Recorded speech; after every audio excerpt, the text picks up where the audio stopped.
नमस्कार दोस्तों, जय हिंद। भारतीय राज्य व्यवस्था की श्रृंखला में आप सबका स्वागत है। भारतीय राज्य व्यवस्था में पिछली बार हम लोगों ने शुरू किया था, पिछले वीडियो में मूल अधिकारों के बारे में चर्चा हमने शुरू की थी, जिसमें पहला वीडियो मैंने बना दिया है। उसमें मैंने आपको मूल अधिकारों के संबंधित काफ़ी चीज़ें बता दी है। उसको आप देखेंगे तब आप इससे और ज़्यादा अच्छा लिंक कर पाएंगे। ठीक है, तो आज हम लोग चर्चा करने वाले मूल अधिकारों में सबसे पहले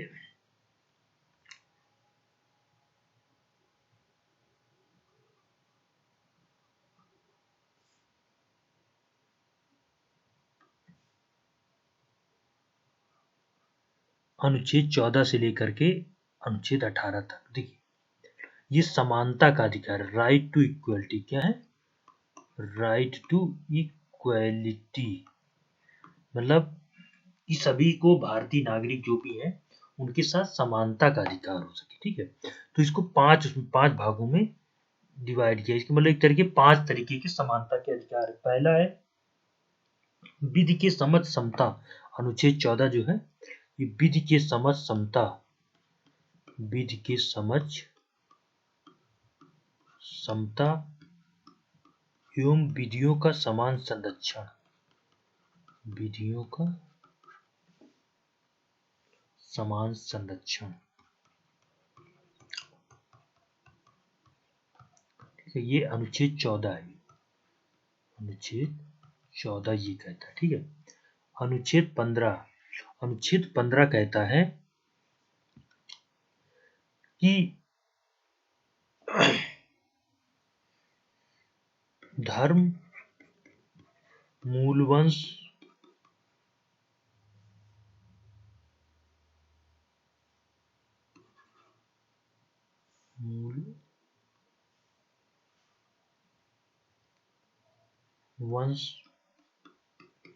लिंग, जाति, ठीक है,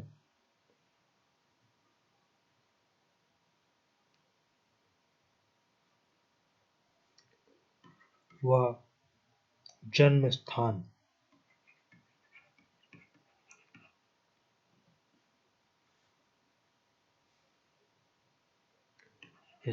के आधार पर विभेद नहीं।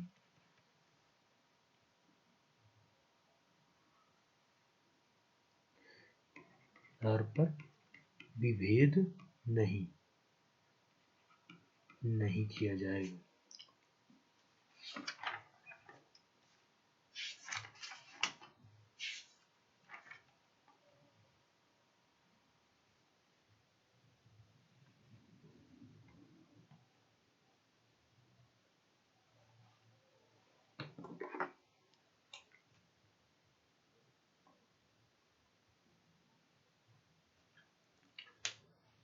विभेद नहीं किया जाएगा। अभी आप बस क्यों सुन लीजिए, फिर एक एक करके बात किया जाएगा। कौन से हैं? धर्म, इसको थोड़ा जाति, धर्म, लिंग, मूलवंश और जन्म स्थान, कभी कभी ऐसा भी बोल देते, थोड़ा सा याद रखता हूँ। मैंने इसको ऐसे याद रखा, जाति, धर्म 2 हो गए, लिंग 3, मूलवंश 4 और जन्म स्थान 5 के आधार पर यह अनुच्छेद 15 है। अनुच्छेद 15 है। ठीक है, अब नंबर 3 पे नियोजन संबंधी अधिकार, लोक नियोजन में समता का अधिकार, लोक नियोजन में समता का अधिकार, समता का अधिकार, ये अनुच्छेद 16 है। अनुच्छेद 16 है। ठीक है, तो चौथा नंबर है अस्पष्टता का उन्मूलन, अस्पष्टता का उन्मूलन,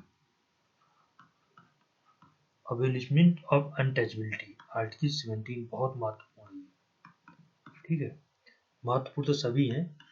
उसके बाद 18 है उपाधियों का अंत, उपाधियों का अंत या उपाधियों को रोक लगाना, अंत या रोक लगाना। ठीक है, ये ज्यादा से रोक लगाना, आर्टिकल 15 है।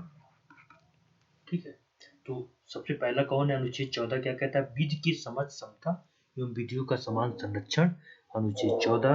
अनुच्छेद 15 धर्म, मूलवंश, लिंग, जाति व जन्म स्थान के आधार पर विभेद नहीं किया जाएगा, अनुच्छेद 15।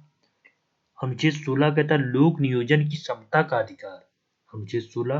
अनुच्छेद 17 कहता है अस्पृश्यता का उन्मूलन, अबलिशमेंट ऑफ अनटचेबिलिटी। और अनुच्छेद 18 कहता है सेना या विद्या संबंधी उपाधि, मतलब सेना उपाधियों पर एक तरह की प्रतिबंध है इसको, ठीक है। मैं आपको इसको बाद में बताऊंगा क्या है, ठीक है। तो देखिए अब हम लोग एक एक करके अलग अलग चर्चा करेंगे। पहले अनुच्छेद 14 पढ़ते हैं बहुत अच्छे से। अनुच्छेद 14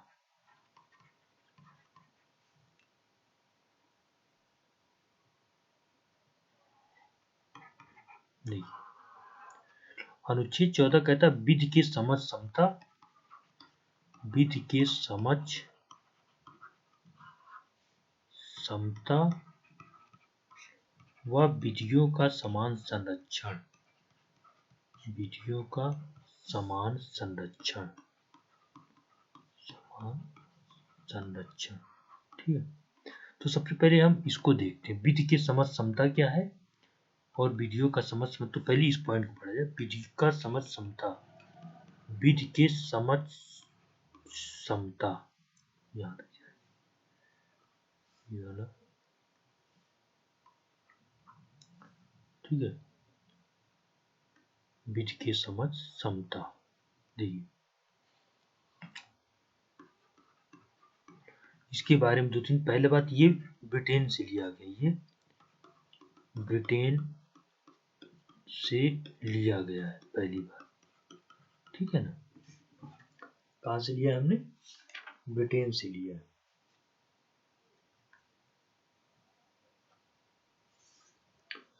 ये विधि की समझ समता कहता है यह सभी भारतीय नागरिकों को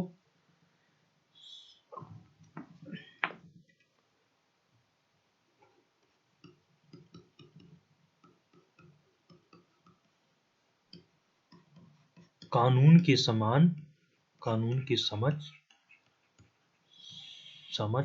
समझता है, समान समझता है। कि इधर खड़े हो गए अनिल अंबानी, मुकेश अंबानी, और इधर एक कोई बेचारा आदमी है, तो कानून की जो नजर है इन पर समान है। वो ये नहीं देख रहे कि मुकेश अंबानी है कि ये आम आदमी है, उनकी नजर में सभी लोग समान है, ठीक है ना। ये होता है विधि के समझ समता। इसका मतलब ये एक तरीके से कि विशेषाधिकारों का, एक तरीके से यहाँ पे विशेषाधिकारों की अनुपस्थिति है। क्या आप राष्ट्रपति हैं, आप प्रधानमंत्री हैं, आप बड़े उद्योगपति, कुछ नहीं, सारे लोग इस देश में सब इक्वल है, सब इक्वल है, सब इक्वल है, कोई भी किसी में कोई अंतर नहीं, कानून की नजर में सब इक्वल है, ठीक है। ये कहती है विधि की समझ समता। अब देख लेते विधियों का समान संरक्षण क्या कहता है। अभी और इसमें बताऊंगा मैं आगे, लेकिन वो इंटरेस्टिंग तब है जब आप समझ जाएंगे विधियों का समान संरक्षण क्या है, ठीक है। विधियों का समान संरक्षण, समान संरक्षण, ये पहली बात, ये यूएसए का कॉन्सेप्ट है, यूएसए का एक तरह से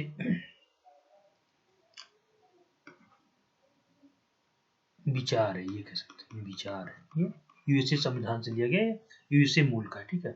नंबर 2, विधियों का समान संरक्षण क्या कहता है कि ये परिस्थिति को ध्यान में रखकर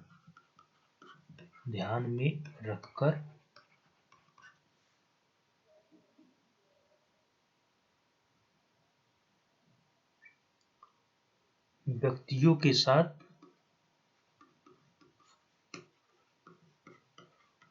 कानून व्यवहार करेगा।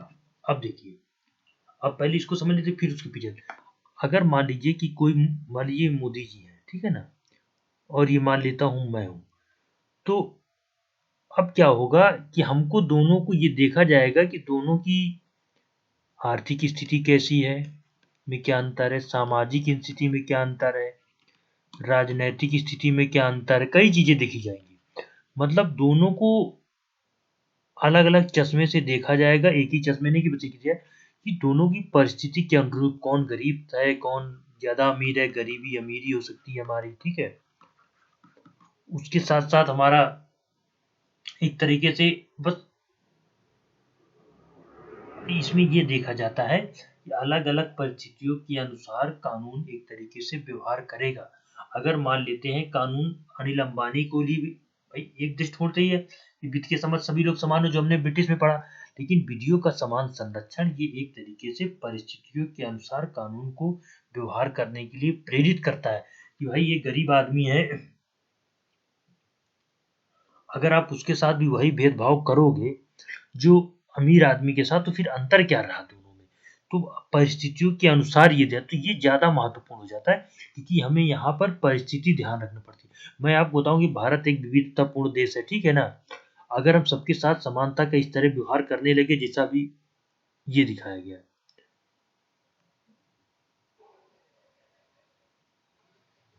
ये वाले में कि सभी नागरिकों को कानून के समझ समान तक सभी को समान व्यवहार से अगर समान नजर से देखा जाएगा तो देश में एक तरीके से अराजकता की स्थिति उत्पन्न हो जाएगी। हमें परिस्थिति, उसके बाद स्थिति और साथ में देश की विविधता को ध्यान रखते हुए कानून को कोई भी निर्णय लेना पड़ेगा। इसीलिए इसे कहा जाता है ये एक सकारात्मक प्रवृत्ति का है, सकारात्मक सकारात्मक प्रवृत्ति का है, ठीक है ना। और जो ये था वित्तीय समझ क्षमता जो था पीछे, ये नकारात्मक प्रवृत्ति का है, नकारात्मक है। बस कुछ हम और ध्यान नहीं दे रहे, बस ये देख रहे हैं कि बस हमारे कानून की समझ सभी लोग समान है, बस ये। तो इसलिए वित्तीय समझ क्षमता जो है ये नकारात्मक प्रवृत्ति का है क्योंकि ये सभी के साथ समान रूप से व्यवहार करता है बिना किसी की स्थिति या परिस्थिति को ध्यान में रखते हुए। और विधियों का समान संरक्षण जो है ये सकारात्मक है क्योंकि ये अलग अलग परिस्थितियों के साथ अलग अलग व्यवहार करता है। कि आप मान लीजिए बाइक लेके जा रहे हैं, अब बाइक को अब मान लीजिए जा रहे हैं तो एक स्पीड में जा रहे हैं, ठीक है, ये तो वित्तीय क्षमता हो गया। लेकिन हमने कहीं ब्रेकर देखा तो स्पीड स्लो कर ली, खाली देखा तो स्पीड को बढ़ा दिया, कब गियर बदला, कब क्लच बदला, ये विधियों का समान संरक्षण बताता है।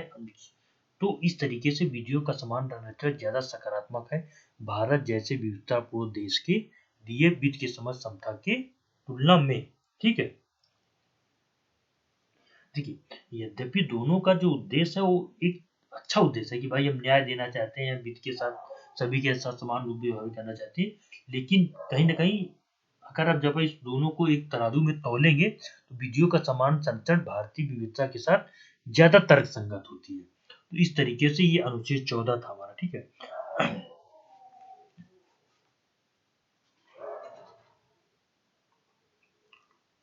अब देखिए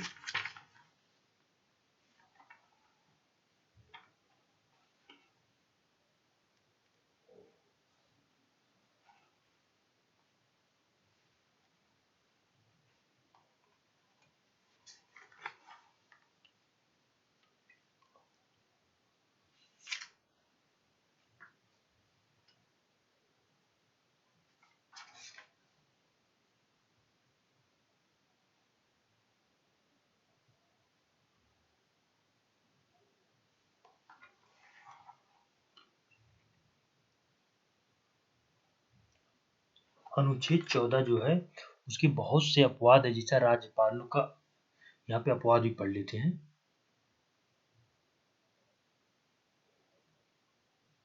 देखिए अनुच्छेद 14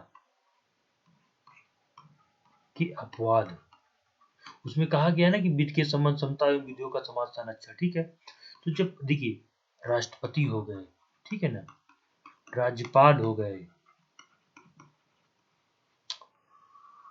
या जो भी देश के महत्वपूर्ण पद हैं उनको हमने बहुत से विशेषाधिकार दे रखी है। क्यों? क्योंकि राष्ट्रपति, राज्यपाल या अन्य महत्वपूर्ण, जैसा कि महत्वपूर्ण जो पदाधिकारी हैं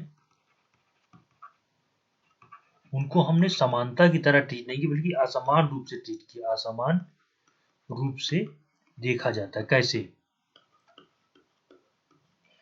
कैसे राष्ट्रपति या राज्यपाल जो है ये अपने कार्यालय के दौरान किए गए फैसलों के प्रति जवाबदेह नहीं है, किए गए निर्णयों के प्रति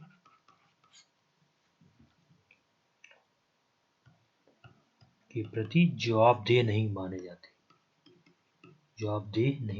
भाई लोकतंत्र है, जवाबदेह तो होना चाहिए, लेकिन नहीं। अगर राष्ट्रपति और राज्यपाल जैसे सबसे बड़ी पोस्ट है राज्यपाल, प्रथम नागरिक राज्य का, और राष्ट्रपति देश का, अगर इनको भी हम जवाब देने के लिए बुलाएंगे, एक तरीके से ये इनका अपमान हो जाएगा। तो इसीलिए समता के अधिकार के अंतर्गत होने के बावजूद भी हमने इनको एक तरीके से प्रिविलेज दे रखा है। तो ये और भी प्रिविलेज बहुत लोगों को मिला हो, मैंने आपको ये उदाहरण बता दिया। तो ये एक अनुच्छेद 14 के एक तरीके से अपवाद है, ठीक है। उसके साथ साथ भी है कि इनको गिरफ्तार नहीं किया जा सकता, इनके कार्यकाल के दौरान इन्हें गिरफ्तार भी नहीं किया जा सकता। कार्यकाल के दौरान इन्हें गिरफ्तार भी नहीं किया जा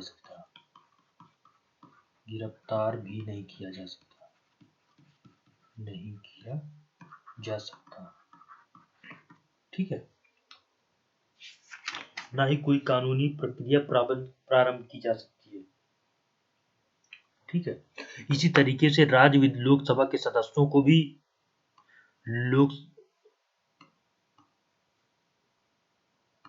लोकसभा व विधानसभा के सदस्यों को भी, मैं जब पढ़ाऊंगा तब और गहराई से बताऊंगा, सभा के सदस्यों को भी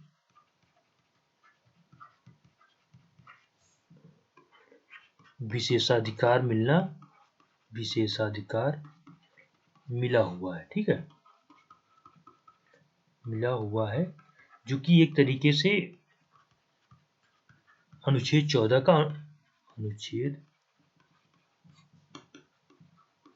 का अपवाद है। मैंने यहाँ पे अपवाद थोड़ा सा आपको बता दिया है। ये आपको पता होना चाहिए, ठीक है।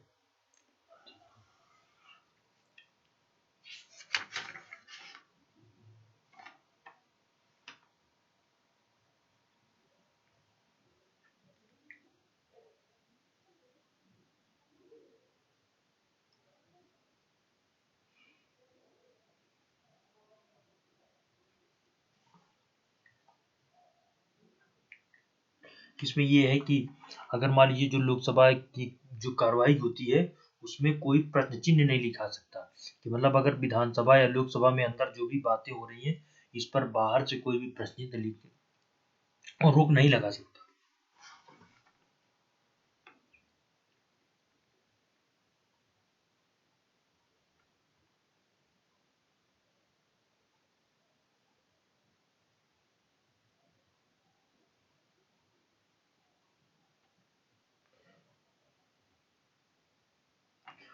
उसके बाद साथ जो भी लोग वहां पे बोलते हैं संसद के अंदर या लोकसभा के अंदर, उन बोलने के खिलाफ कोई भी एक्शन नहीं लिया जा सकता, किसी भी न्यायालय में कोई भी कार्रवाई प्रारंभ नहीं की जा सकती है। इतना ज्यादा विशेष अधिकार मिला, ये अनुच्छेद 14 का एक तरीके से अपवाद है। तो हमने अनुच्छेद 14 के बारे में काफी चीजों को समझ लिया, ठीक है। अब हम लोग अगला आर्टिकल पढ़ रहे हैं, अनुच्छेद 15। कौन सा?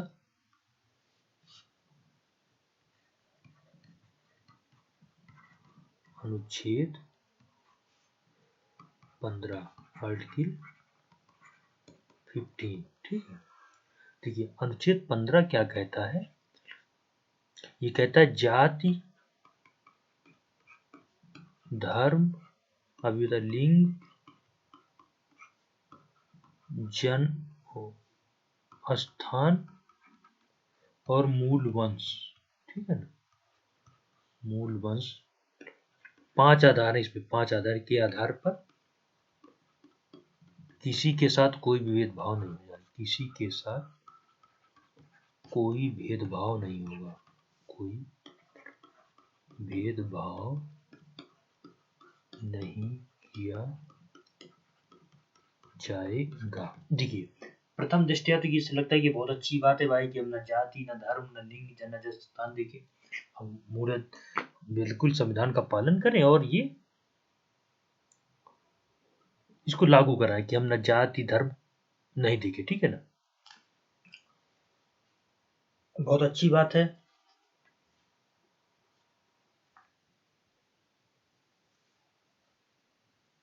देखिए यहाँ पे ना एक और शब्द दिया गया है, केवल, इन आधारों पर, केवल जाति धर्म लिंग जन्म स्थान और मूल वंश के आधार पर कोई भेदभाव, इन पांचों के अलावा भी अगर कोई अन्य के आधार पर हम भेदभाव कर सकते हैं, ये कहता है अनुच्छेद 15। ठीक है, कि हमारे किसी व्यक्ति की क्या जाति है, क्या धर्म है, क्या लिंग है, क्या जन्म स्थान है या मूल वंश है, इसके आधार पर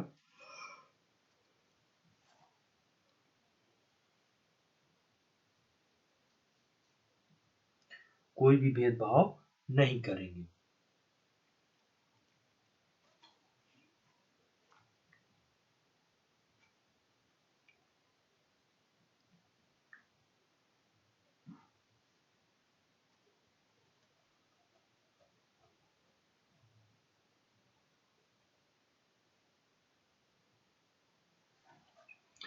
तो देखिए, अनुच्छेद 15 भारतीय संविधान का इतना महत्वपूर्ण हो जाता है कि देखिए, कि आज भी हमारे यहाँ जाति प्रथा है। ठीक है ना, बहुत सारा कार्य, धर्म बहुत सारे हैं यहाँ पे, लिंग के आधार पे, महिला पुरुष के आधार पे भेदभाव, मूल वंश के आधार पे कि तुम इस वंश के हो, तुम उस वंश के हो, ठीक है, के आधार पे आज भी देखते होंगे गाँव में, पहले जब ब्रिटिश नहीं थे तो ये बहुत ज्यादा भेदभाव किया जाता था जाति के नाम पे। मैंने आपको बताया था 1909 का जो मार्ले मिंटो सुधार आया था, मार्ले मिंटो सुधार, उसमें तो धर्म के नाम पर ही, धर्म के नाम पर, ठीक है, पर ही एक तरीके से पृथक निर्वाचन की व्यवस्था लागू की गई, निर्वाचन की व्यवस्था लागू की गई। ठीक है, व्यवस्था लागू की गई। इस तरीके से किसी भी स्थिति में किसी भी व्यक्ति की जाति, उसकी जाति देखकर क्या है, इससे कोई मतलब नहीं, किसी भी जाति का हो, उसे भारतीय नागरिक होने के कारण वो सभी अधिकार प्राप्त होंगे जो अन्य किसी दूसरे को प्राप्त है। कोई व्यक्ति किसी भी धर्म का हो, उसको सभी अधिकार प्राप्त होंगे जो अन्य धर्मों के लोग को प्राप्त हो, मेल हो, फीमेल हो या अदर जेंडर हो, को भी उसको सभी अधिकार प्राप्त होंगे, उसको लिंग के आधार पर कोई भेदभाव नहीं किया जाएगा। कोई कहाँ पैदा हुआ, कोई बिहार में, कोई यूपी में, कोई महाराष्ट्र में, कोई कहीं भी देश के अंदर पैदा हुआ हो, इस पर भी कोई भेदभाव नहीं किया जा सकता। मूल वंश मतलब किसी भी वंश का हो, उस पर भी कोई भेदभाव नहीं किया जाएगा। देखिए यहाँ पे ना एक शब्द दिया गया केवल, ये मैंने पहले लगा ना, केवल से मतलब हो गया, यहाँ से एक मतलब निकाला गया कि इसके अतिरिक्त हम भेदभाव कर सकते हैं।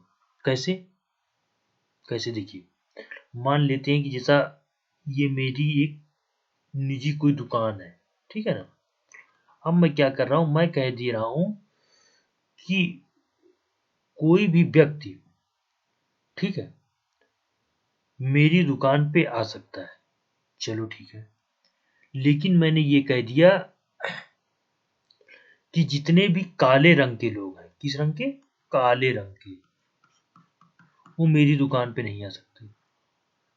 अब ये तो अनुच्छेद 15 में नहीं कहा कि आप काले रंग वाले भी नहीं कर सकते हो, ठीक है, रंग के आधार पे भेद को रोक तो नहीं लगाया, तो क्या होगा, हो सकता है कि मैं इसका उल्लंघन कर दूं। इन सब के लिए ये एक तरीके से कहीं ना कहीं भारतीय संविधान, मतलब इसका ये मतलब नहीं कि हम इसका उल्लंघन कर ले जाएं। तो निजी मामलों में हो सकता भी भेद हो कि भाई यहाँ पे इस रंग के लोग यहाँ पे नहीं बैठेंगे, ये भी एक तरह से मानवता के दृष्टिकोण से भी सही नहीं। लेकिन थोड़ा सा अगर मैं बात करूं कि अगर केवल अगर यहाँ शब्द ना लगा होता तो इसमें हम और कई चीजों को जोड़ सकते थे, बाद में जोड़ा गया, ऐसा नहीं जोड़ा गया। तो ये बात को समझ लेना कि जाति धर्म लिंग और जन्म स्थान के आधार पर भेद नहीं करेंगे।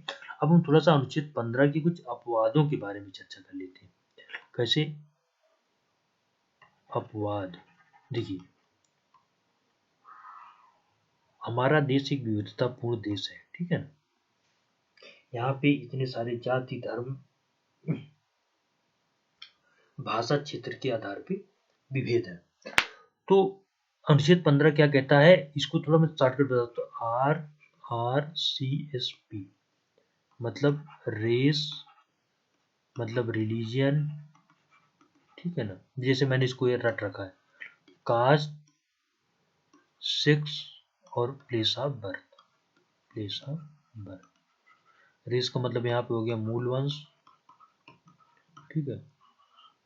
यहाँ पे रिलीजन का मतलब धर्म, कास्ट का मतलब जाति, सेक्स का मतलब लिंग, ठीक है, और प्लेस ऑफ बर्थ का मतलब जन्म स्थान। इन पर आप कोई भी विभेद नहीं करेंगे, ठीक है।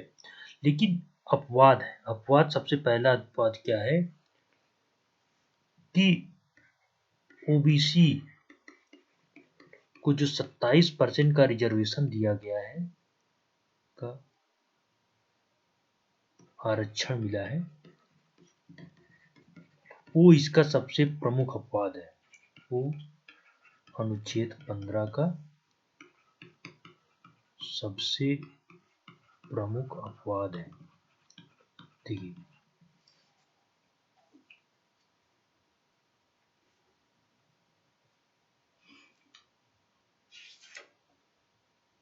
क्यों? एक तरफ तो हम ये कह रहे हैं कि हम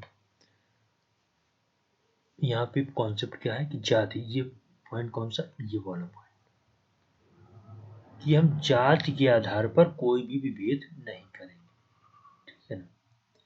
लेकिन आपने किया क्या, कुछ जातियों को ओबीसी में शामिल किया गया, ठीक है ना। ओबीसी में शामिल करके इनको, इनके लिए 27% सीटों को रिजर्व कर दिया गया।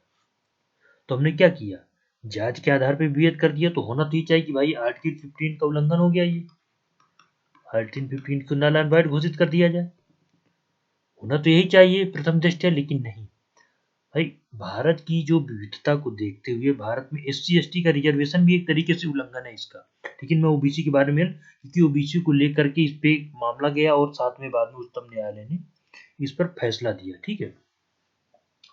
तो जो यहाँ पे ये उल्लंघन की बात आई, जब ये मामला, देखिए 1990 में ओबीसी को रिजर्वेशन लागू किया गया, 1900, बस थोड़ा सा हम इसके बारे में चर्चा कर ही लेते हैं तो ज्यादा अच्छे से समझ में आ जाए। देखिए,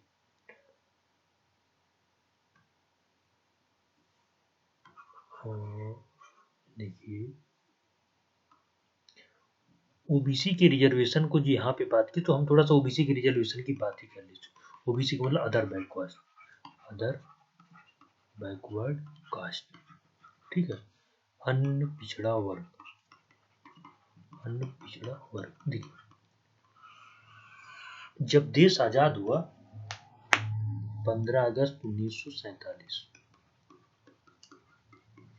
को, तो एससी व एसटी को तभी से ही, जब संविधान लागू हुआ बेसिकली कहेंगे 26 जनवरी 1950 से ही आरक्षण मिल गया। कभी मैं आरक्षण के बारे में पूरी चर्चा करूंगा आपसे। आरक्षण दिया गया, ठीक है। तो हुआ क्या कि तीन डिवाइड हो गया, एक हो गया अपर कास्ट, ठीक है, एक हो गया लोअर कास्ट। लोअर कास्ट जिसे कहते हैं, ठीक है, किसी को अपमानजनक भाषा का इस्तेमाल नहीं करना है, जो अक्सर बोला जाता है वही मैं आपको बोल रहा हूँ, ठीक है ना। अब हुआ क्या कि अपर कास्ट में कुछ जातियां हो गई, लोअर कास्ट जिनको आप एससी एसटी बोल देते हैं, एक बड़ा वर्ग यहाँ पे था जो ना ऊपर न नीचे। तो बाद में क्या हुआ, 1953 में काका कालेलकर समिति बनी, काका कालेलकर कालेलकर समिति, ठीक है ना।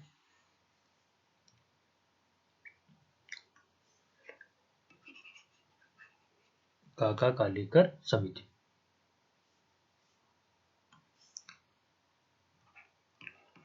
कालेलकर समिति बनी, ठीक है।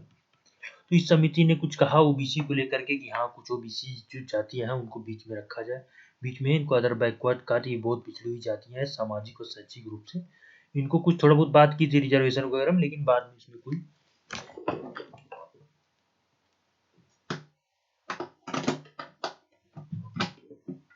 ध्यान नहीं दिया, ठीक है। उसके बाद फिर क्या हुआ, 1978 में जब मोरारजी देसाई प्रधानमंत्री बने 77-78 में, 1978 में बीपी मंडल, विद्वेश्वरी प्रसाद मंडल की अध्यक्षता में एक समिति बनाई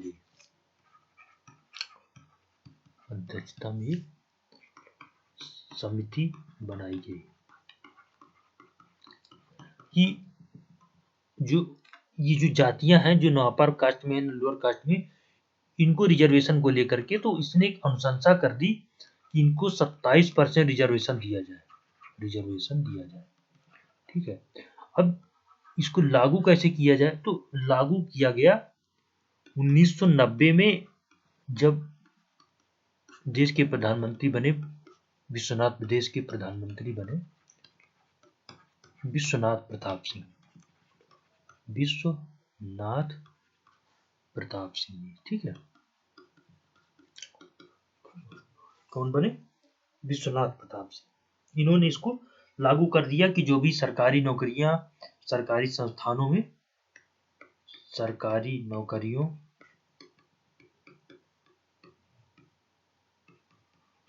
व सरकारी संस्थानों में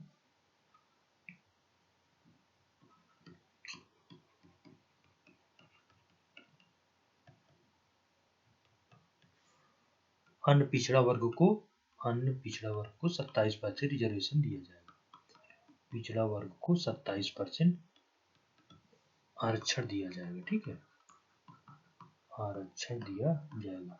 काफी हंगामा हुआ, काफी विरोध भी हुआ इसका, तो ये मामला गया उच्चतम न्यायालय, दिया जाएगा, ठीक है। उसके बाद क्या हुआ, जब ये मामला उच्चतम न्यायालय गया, तो माननीय उच्चतम न्यायालय ने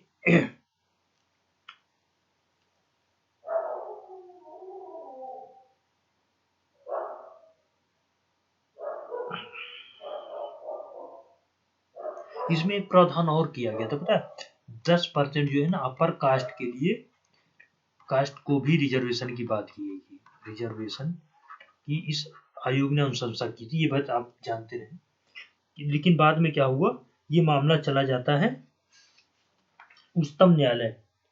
उच्चतम न्यायालय जाने के बाद क्या हो गया, उच्चतम न्यायालय में एक क्रीमी लेयर का, हाँ ये बता दो, इसमें जो तर्क दिया गया था ना, वो यही दिया गया था कि ये जाति के आधार पे अनुच्छेद 15 का उल्लंघन बताया गया था, इसे अनुच्छेद 15 का इसे उल्लंघन बताया गया था, 15 का उल्लंघन बताया गया था, कि यहाँ पे जाति के नाम पर विभेद किया जा रहा है, क्योंकि जाति उस समय एक बड़ा फैक्टर था, आज भी है। बहुत सारी इसमें जाति, 3000 लगभग, इसमें लगभग ओबीसी में 2800 से ज्यादा कुछ ऐसी जातियां हैं, वो हमको जरूरत इतनी नहीं है कि भाई जाति के आधार पर इसको दिया गया, इसलिए गलत है। लेकिन बाद में जो उच्चतम न्यायालय ने फैसला दिया, ठीक है ना, कि ओबीसी का आरक्षण रहना चाहिए, लेकिन इसमें क्रीमी लेयर शब्द आ गया, क्रीमी लेयर का मतलब ये है मलाईदार परत, कि जो ओबीसी जो जातियां, उनमें जो लोग एक न्यूनतम आय से ज्यादा है, न्यूनतम आय वर्तमान में 8 लाख रुपए है, ये सालाना, 8 लाख सालाना है, ठीक है ना, से ज्यादा है, उनको ओबीसी का लाभ नहीं होगा, उनको ओबीसी आरक्षण का लाभ नहीं दिया जाएगा, आरक्षण का लाभ नहीं दिया जाएगा, ठीक है, दिया जाएगा।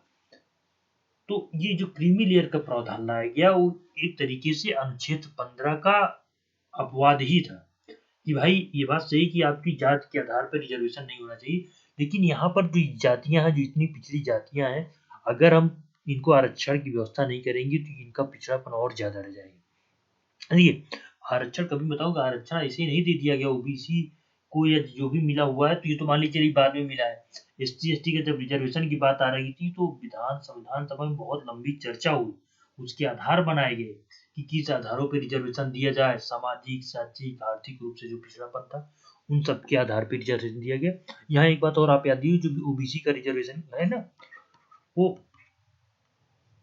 सामाजिक व शैक्षिक अधिकार पे, सामाजिक व शैक्षिक पिछड़ापन के आधार पे, शैक्षणिक पिछड़ापन के आधार पे, पिछड़ापन के आधार पर, ये बात को आपको ध्यान रखना है। तो इस तरीके से कहीं ना कहीं ओबीसी का जो रिजर्वेशन है, प्रथम दृष्टया हमें लग सकता है कि अनुच्छेद 15 का उल्लंघन नहीं है, उच्चतम न्यायालय ने भी इसको माना, ठीक है। तो हम ये आसानी से कह सकते हैं कि हम, देखिए ये बात है कि RRCSP जाति धर्म लिंग जन्म स्थान के आधार पर विभेद का निषेध करता है अनुच्छेद 15, लेकिन अनुच्छेद 14 ये कहता है कि विधियों का समान संरक्षण परिस्थिति के अनुसार हमें कहीं ना कहीं बदलना भी पड़ेगा। तो इसी तरीके से सभी को समान लेके चलने के लिए हमें परिस्थितियों को ध्यान रखना बहुत जरूरी है। उसी परिस्थिति का ध्यान रखते हुए ओबीसी का यहाँ पे रिजर्वेशन किया गया है। तो ये मैंने आपको उदाहरण यहाँ पे बता दिया ना।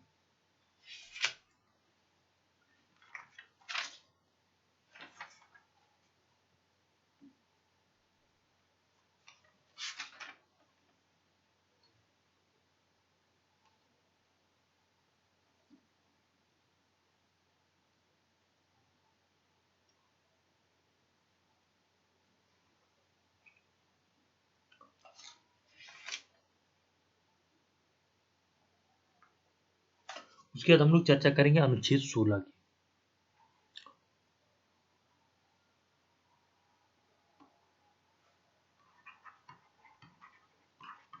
अनुच्छेद 16 की देखिए, जो मैंने अभी आपको इसमें लोक नियोजन की क्षमता, लोक नियोजन में क्षमता,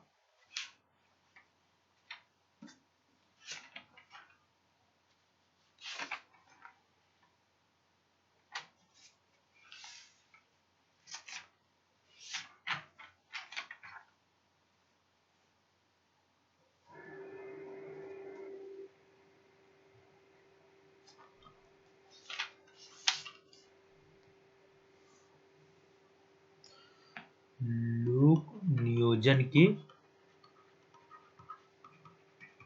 विषय में क्षमता, इसका मतलब भी देखिए, जो मैंने अभी आपको ओबीसी का रिजर्वेशन को बताया, उसका भी आधार यहीं से तैयार होता है। वो अनुच्छेद 15 और अनुच्छेद 16 दोनों से रिलेटेड है, ठीक है।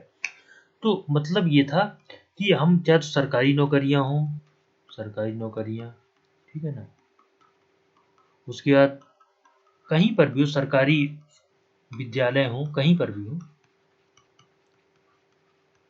नियोजन मतलब नियुक्त को लेकर के कोई भी, नियुक्त को लेकर के कोई भेदभाव नहीं करेंगे, कोई भेदभाव नहीं कर सकते हैं, ठीक है। ये कहता है अनुच्छेद 16 से।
देखिए अनुच्छेद 16, अब अनुच्छेद 16 का, तो अनुच्छेद 16 का एक था ये, ठीक है ना। अनुच्छेद 16 का एक, लोक नियोजन की क्षमता के आधार पर कोई भी विभेद नहीं किया जाएगा। इसमें दूसरा है कि राज्य के अधीन, राज्य के अधीन, ठीक है ना, नियोजन या सेवा, नियोजन या पदों में पद की नियुक्ति में देखिए जाति, धर्म, लिंग, जन्मस्थान, मूलवंश, ठीक है, और एक और जोड़ दिया गया इसमें निवास के आधार पर विभेद नहीं किया जाएगा, आधार पर विभेद नहीं किया जाएगा, ठीक है, किया जाएगा।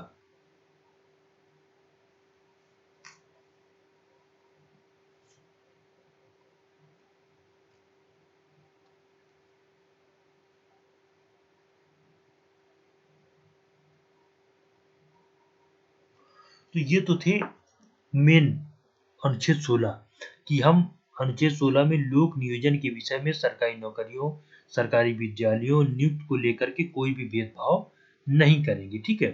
अब देखिए अनुच्छेद 16 का ही जो तीसरा प्रावधान है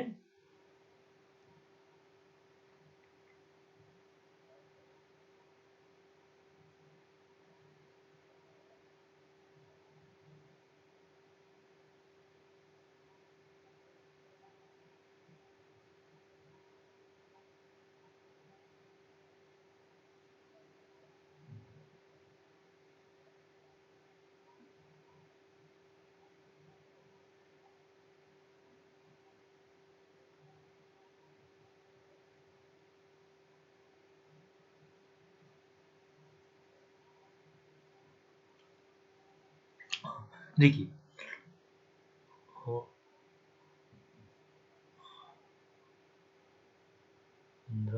नेक्स्ट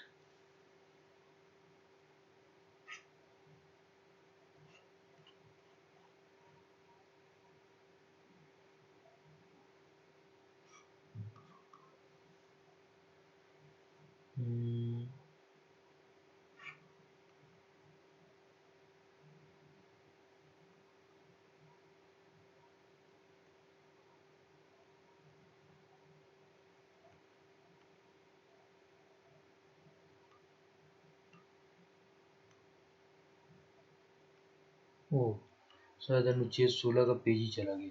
देखिए रुको, मैं अनुच्छेद 16 फिर से बता रहा हूँ। और देखिए अनुच्छेद 16 फिर से मुझे बताना पड़ेगा। अनुच्छेद 16 क्या कहता है कि लोक नियोजन में कोई भेदभाव नहीं होगा, कोई भेदभाव नहीं किया जाएगा, ठीक है ना, नहीं किया जाएगा। ये तो अनुच्छेद 16 का एक, अनुच्छेद 16 एक कहता है, ठीक है। या ये कह सकते हैं कि कोई भी लोक नियोजन के जो विषय में समता रहेगी, लोक नियोजन में कोई भेदभाव नहीं किया जाएगी। आर्टिकल 16 सेकंड कहता है कि जाति, धर्म, लिंग, मूलवंश, जन्मस्थान व निवास के आधार पर कोई भेदभाव नहीं किया जाएगा, कोई भेदभाव नहीं किया जाएगा।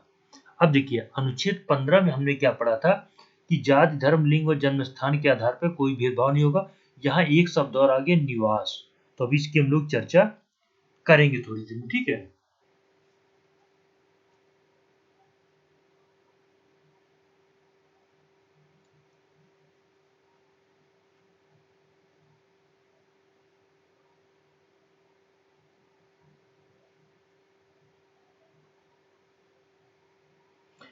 उसके 16(3) कहता है कि कुछ मामलों में, कुछ नियोजन संबंधी मामलों में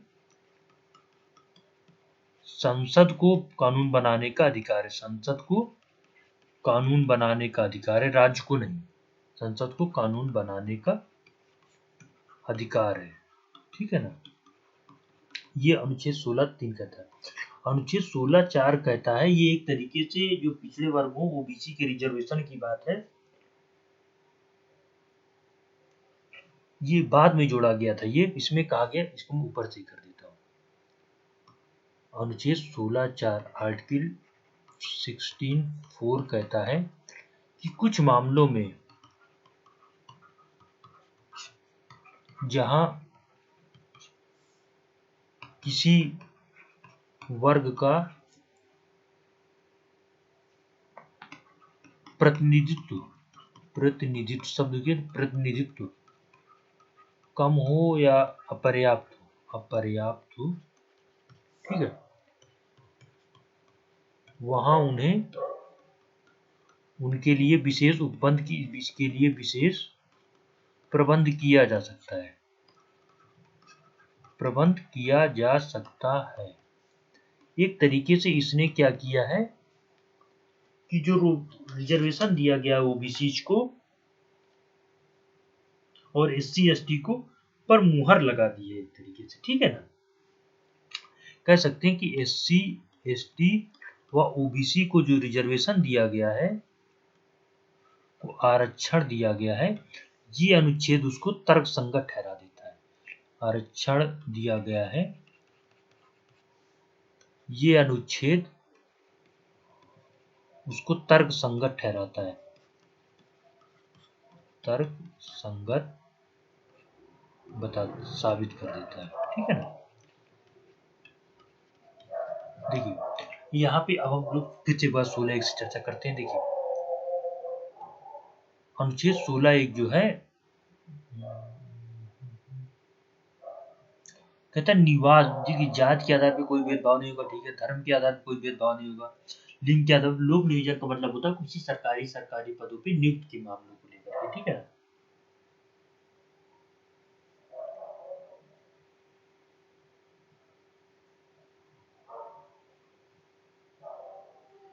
तो मूल वंश के नाम पे भेदभाव नहीं करेगा।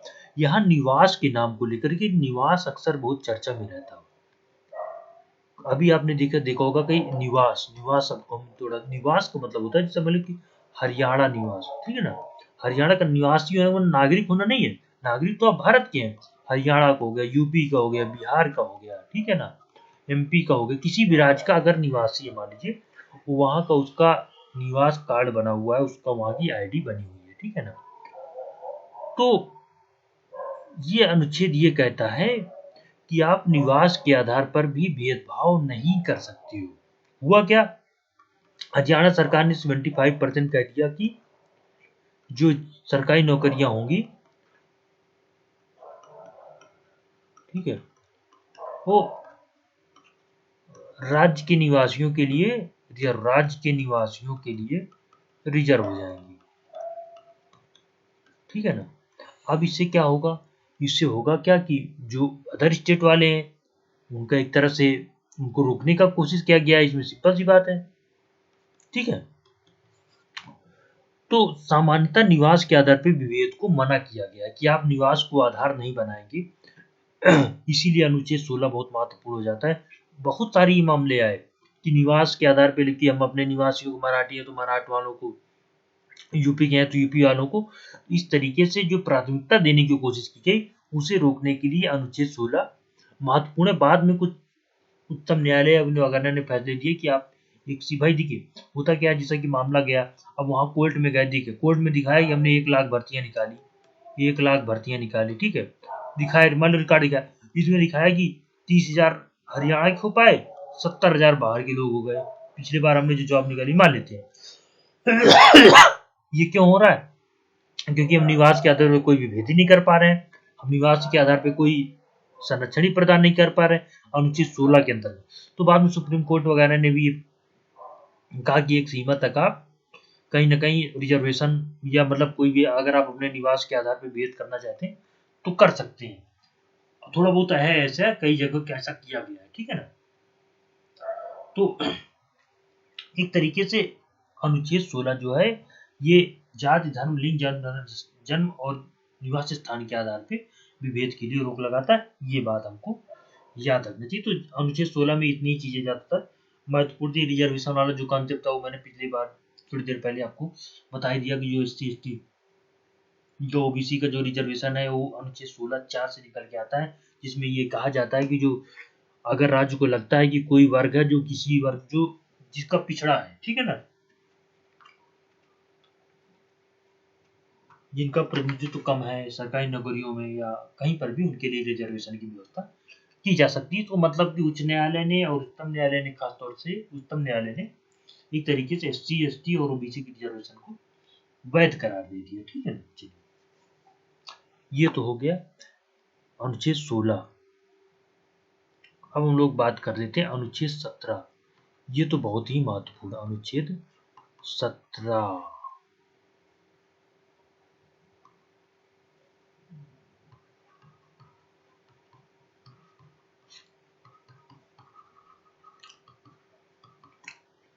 ये अस्पृश्यता का उन्मूलन है। अस्पृश्यता का उन्मूलन।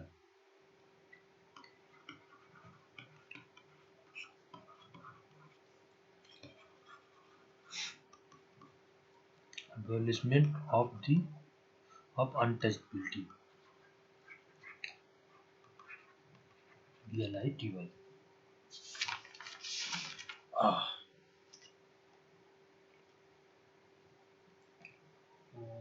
इसकी स्पेलिंग गलत हो गई लग रहा था।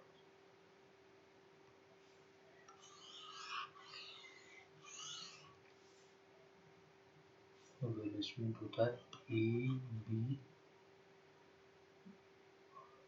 ABOLITY, Abolition of untouchability, of UNTOUCHABILITY,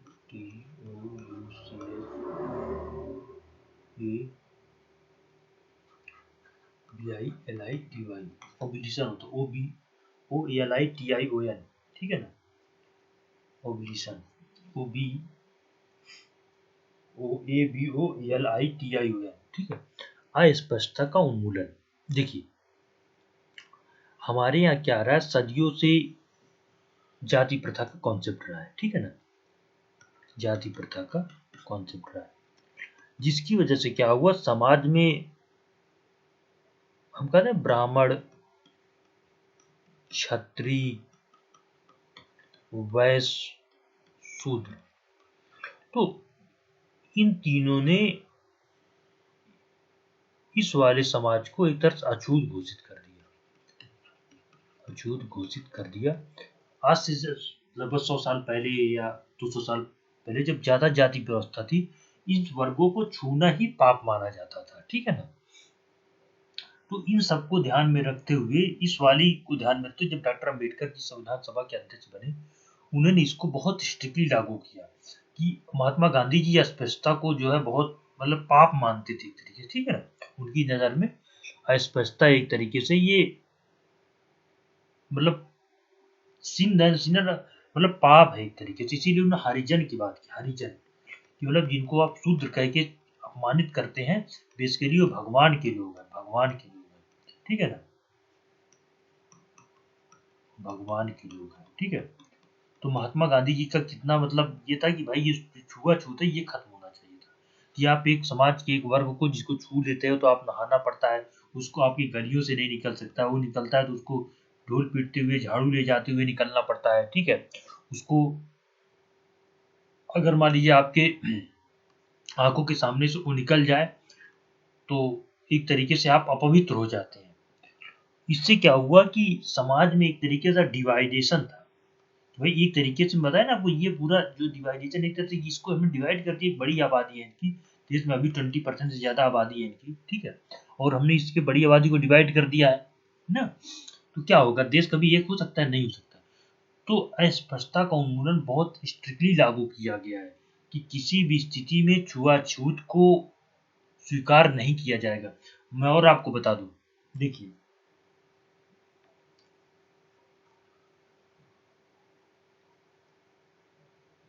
article 17 एक तरह से अनन्य है। अनन्य का मतलब सोच रहे हैं कि ये राज्य व व्यक्ति दोनों के खिलाफ है। व्यक्ति दोनों के खिलाफ संरक्षित, दोनों के खिलाफ अकेला संविधान का मूल अधिकार, अनन्य होने के साथ साथ, क्योंकि अगर कोई राज्य देखिए मान लीजिए किसी के साथ छुआछूत का भेदभाव को बढ़ावा देती है तो ये तो रोक लगाता ही लगाता। अगर व्यक्ति मान लीजिए मैं अगर किसी एक SC/ST समुदाय के व्यक्ति को छुआछूत से लेकर के अपमानजनक भाषा का इस्तेमाल, उसको छूने पर मतलब अपमानजनक भाषा का इस्तेमाल करता हूँ बेसिकली छुआछूत को लेकर के, तो मेरे खिलाफ भी एक एक्शन लिया जा सकता है। इस तरीके से बहुत अनन्य है ये, बहुत प्रॉपरली एकदम पूरी तरीके से इसको लागू किया जाए। आर्टिकल 17 जो है इसी मामले में बहुत महत्वपूर्ण हो जाता है। ठीक है, छुआछूत किसी भी स्थिति में स्वीकार नहीं किया जाएगा, कंप्लीट ऑब्लिशन है। तो ये है, ये राज्य और व्यक्ति दोनों के खिलाफ है, साथ में अनन्य है, एक तरीके से इसको कह सकते हैं। यही अकेला जो है उस संविधान का भाग अनन्य। ठीक है, संविधान का अनुच्छेद अनन्य भी है। तो पूरी तरीके से छुआ अस्पृश्यता का उन्मूलन लगभग आप समझ गए। अब हम लोग चर्चा कर लेते हैं आर्टिकल 18 अनुच्छेद 18। इसको कहते हैं हम उपाधियों का एबोलिशन ऑफ टाइटल्स, उपाधियों का अंत।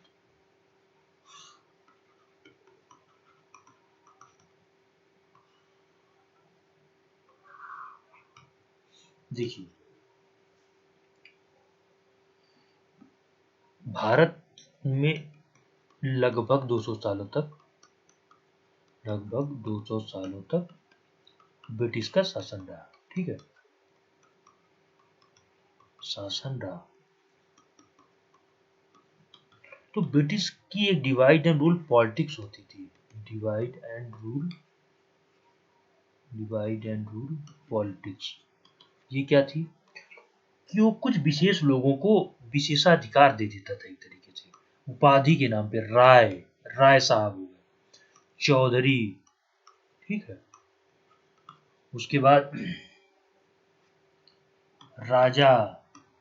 ठीक है, इस तरीके से क्या करता था,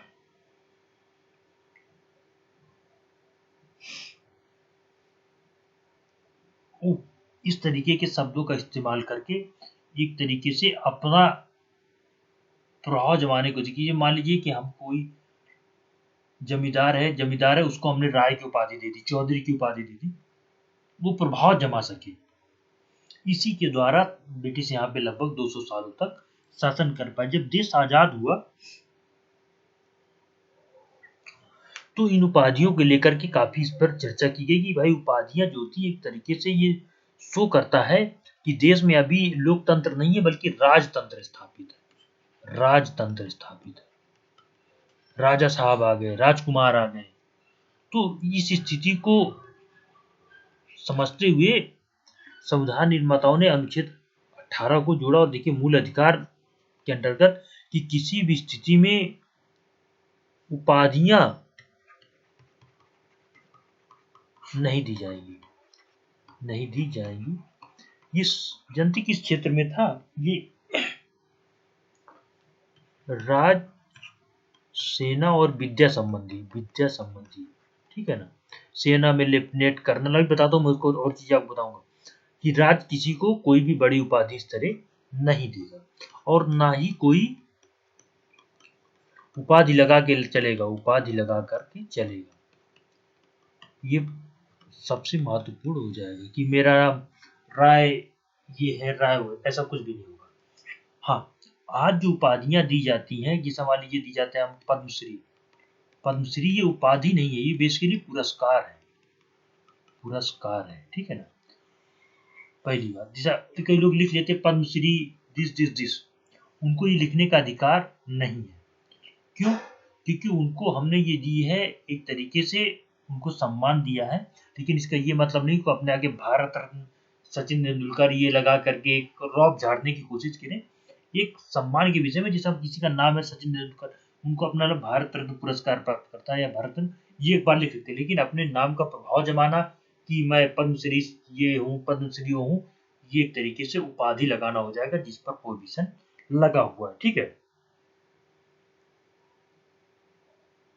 और देखिए इसमें क्या है, केवल इतना ही नहीं, तो भारतीय 18 आर्टिकल जो है ना, 18(2) कहता है कि भारतीय नागरिक विदेशियों से उपाधि नहीं लेगा, विदेशियों से कोई भी उपाधि नहीं लेगा, कोई भी उपाधि स्वीकार नहीं करेगा। एक तरीके से ये गुलामी की पहचान है, क्योंकि हम ब्रिटिश जो विदेशी थे उनसे उपाधि ले लेकर के हमने भारत पे, भारतीयों के द्वारा ही भारत के लोगों को उत्पीड़न किया।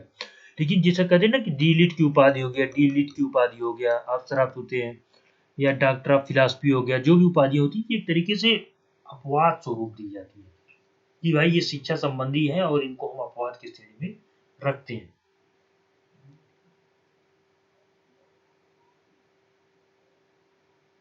इसमें आर्टिकल 18(3) कहता है कि मान लीजिए कोई विदेशी है, ठीक है, और भारत में एक तरीके से राजदूत है, राजदूत वगैरह है,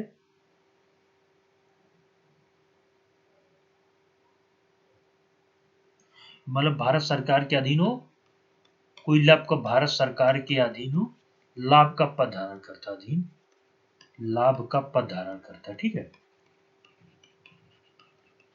यह है तो विदेशी, लेकिन भारत सरकार के अधीन अगर कोई व्यक्ति है जो लाभ का पद धारण करता है, उसको अगर कहीं उपाधि लेना तो भारत के राष्ट्रपति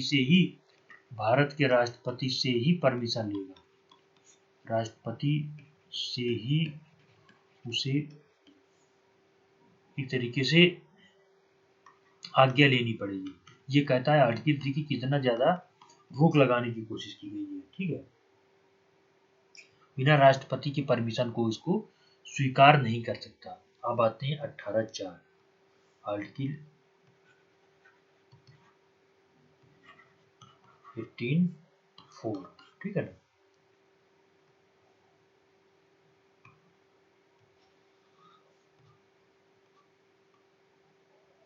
ये कहता है कि मान लीजिए कि राज्य के अधीन कोई व्यक्ति, राज्य की सेवा में कोई व्यक्ति है, भारतीय नागरिक है, कोई व्यक्ति अगर विदेश से कोई उपाधि स्वीकार करता है,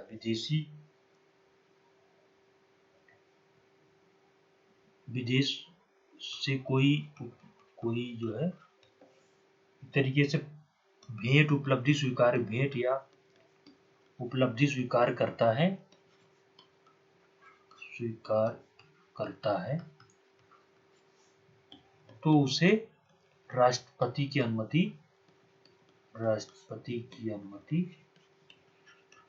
लेनी होगी, ठीक है। ये वो कहता है हमारा अनुच्छेद 18। तो एक तरीके से बस जिसको बहुत ज्यादा महत्वपूर्ण है ये कि हम अनुच्छेद 18 के अंतर्गत उपाधियों के अंत की बात करते हैं, ठीक है। तो देखिए इस वीडियो में तो मैंने 14 से 18 में मुझको 1 घंटे लग गया पढ़ाने में, लेकिन बहुत जरूरी था, बहुत महत्वपूर्ण था। आज हमने यहाँ तक इसको कर दिया। अगले वीडियो में हम लोग और अच्छा अभिव्यक्ति की स्वतंत्रता अनुच्छेद 19 से लेकर के बाकी जो हमारे मूल अधिकार है इनको हम लोग पढ़ने वाले हैं, ठीक है।